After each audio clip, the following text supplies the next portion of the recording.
ಒಂದು ನೊಣ ಒಬ್ಬ ವ್ಯಕ್ತಿಗೆ 17 ಕೋಟಿ ಪ್ರೈಸ್ ನ ಗೆದ್ಕೊಡುತ್ತೆ ಅಂದ್ರೆ ನೀವು ನಂಬ್ತೀರಾ? ಎಸ್, ಈ ಸ್ಟೋರಿನ ಕೇಳಿ ನಿಮ್ಗೆ ಅರ್ಥ ಆಗುತ್ತೆ. 2015ರಲ್ಲಿ ಅಮೆರಿಕದಲ್ಲಿ BMW ಚಾಂಪಿಯನ್ಶಿಪ್ ನಡೀತಾ ಇರುತ್ತೆ, ಗೋಲ್ಫ್ ಚಾಂಪಿಯನ್ಶಿಪ್. ಅದರಲ್ಲಿ ಒಬ್ಬ ಇಂಗ್ಲೆಂಡ್ ಪ್ಲೇಯರು ಲಾಸ್ಟ್ ಚಾನ್ಸ್ ಇರುತ್ತೆ, ಅದೇ ಚಾನ್ಸ್ ಅಲ್ಲಿ ಬಾಲ್ ಕರೆಕ್ಟ್ ಆಗಿ ಹೋಗಿ ಬೀಳ್ಬೇಕು. ಹೊಡಿತಾನೆ, ಬಾಲ್ ಹೋಗುತ್ತೆ ಕರೆಕ್ಟಾಗಿ ಹೋಗ್ಬಿಟ್ಟು ಆ ಹೋಲ್ದು ಬೌಂಡ್ರಿ ಇರುತ್ತಲ್ಲ ಅದ್ರ ಮೇಲೆ ಕುತ್ಕೊಂಡ್ಬಿಡುತ್ತೆ. ಇನ್ನು ಸ್ವಲ್ಪ ಒಳಗಡೆ ಬಿದ್ದೋಗ್ಬಿಡ್ಬೇಕು, ಆದ್ರೆ ಬೀಳೋದಿಲ್ಲ. ಆ ಗೇಮಲ್ಲಿ ಒಂದು ರೂಲ್ಸ್ ಇದೆ, ಅಕಸ್ಮಾತ್ ಏನಾದ್ರು ಬಾಲ್ ತುಂಬಾ ಕ್ಲೋಸೆಸ್ಟ್ ಪಾಯಿಂಟ್ ಅಲ್ಲಿ ಏನಾದ್ರು ಕುತ್ಕೊಂಡ್ರೆ 10 ಸೆಕೆಂಡ್ ನ ಎಣಿಸ್ತಾರೆ, ಕೌಂಟ್ ಡೌನ್ ಸ್ಟಾರ್ಟ್ ಆಗುತ್ತೆ. ಆದ್ರೆ ಯಾರು ಕೂಡ ನಂಬಿರೋದಿಲ್ಲ ಆ ಬಾಲ್ ಒಳಗಡೆ ಬೀಳುತ್ತೆ ಅಂತ ಹೇಳ್ಬಿಟ್ಟು. ಅದೇ ಟೈಮಲ್ಲಿ ಕರೆಕ್ಟಾಗಿ ಒಂದು ನೊಣ ಬಂದ್ಬಿಟ್ಟು ಅದೇ ಬಾಲ್ ಮೇಲೆ ಕೂತ್ಕೊಳ್ಳುತ್ತೆ.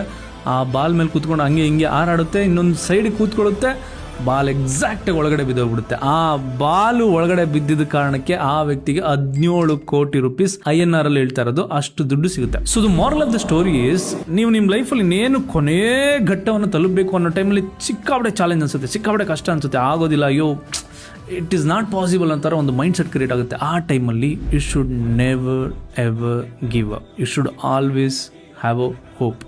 ಅಷ್ಟೇ. ನಿಮ್ಮ ಲೈಫಲ್ಲಿ ಈ ಥರ ಯಾವುದಾದ್ರೂ ಒಂದು ಚಾಲೆಂಜ್ ಬಂದಿದೆಯಾ? ಕಮೆಂಟ್ ಮಾಡಿ. ಈ ಥರ